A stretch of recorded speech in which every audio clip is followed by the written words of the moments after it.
Listen up, it's the secret sauce.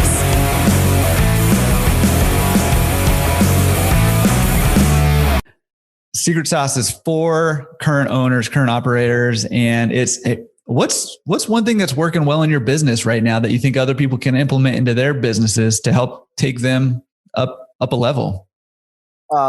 With my dad out of town for 2 months, and he did a month.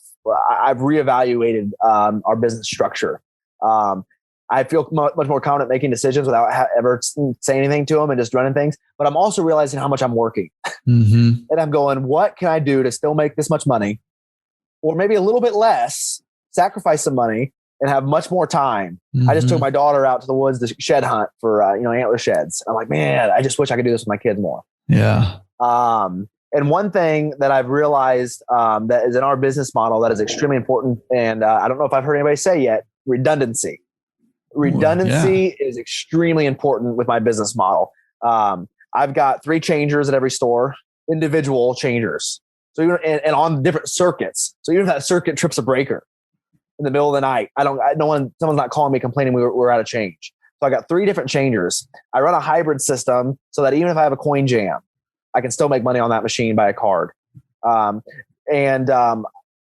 use tankless water heaters instead of a boiler, because if your boiler goes down, you got to be there to fix the boiler, or someone's got to be there to fix the boiler. If a tankless water heater goes down, I got 2 other pumping out hot water.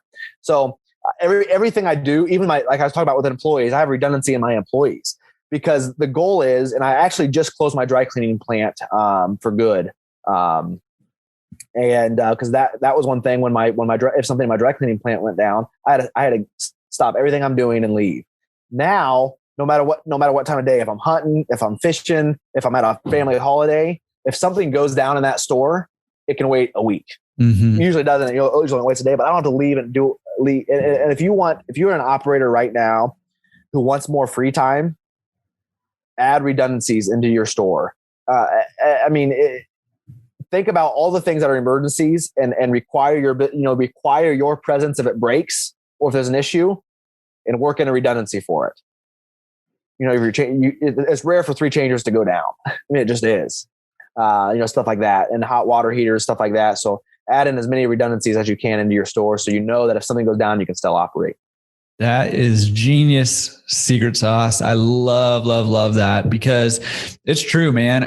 If you can add in those redundancies, it takes away the emergency out of most emergencies, right? Yeah. I mean, you might still have, hot water line bust or whatever, but you can't put a redundancy in for that. You can't fix that. But, like you said, like the change machines out, a coin jam, like any of that stuff, it's not an emergency anymore. Right. Mm-hmm. Right. And I think a lot of just business owners in general, this is not even just for laundromat owners, business general, and maybe just even for life, a lot of our time gets sucked up by these things that seem urgent, right? Mm-hmm. And they need to be dealt with right now. And maybe they're important, but maybe they're not as important, but they're urgent. And if you can build in these redundancies that take the urgency out of it, then you can plan your time and be more efficient with your time. And you're not, dropping, an install to drive 2 hours away and work until 2 a.m. It's going to affect the next 2 days because you're exhausted,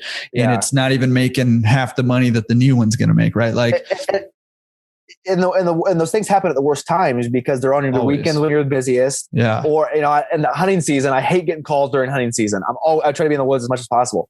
And if you can build those redundancies in, man, I mean, you can just cut. I mean, even on my next build out, if I'm cutting the concrete I might put double water lines in.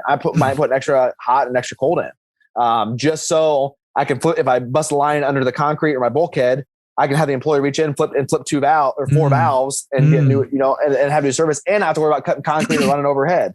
And I thought, well, it's not that much extra money. And man, 10 years down the road, when I bust a water line, hot dog.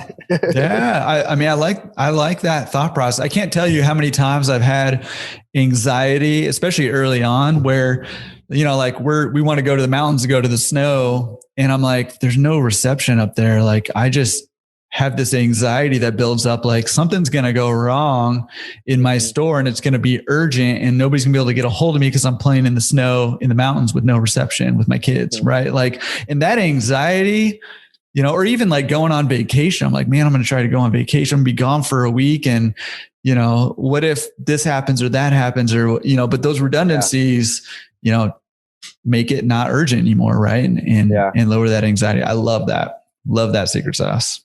Yeah. That's money. Yeah.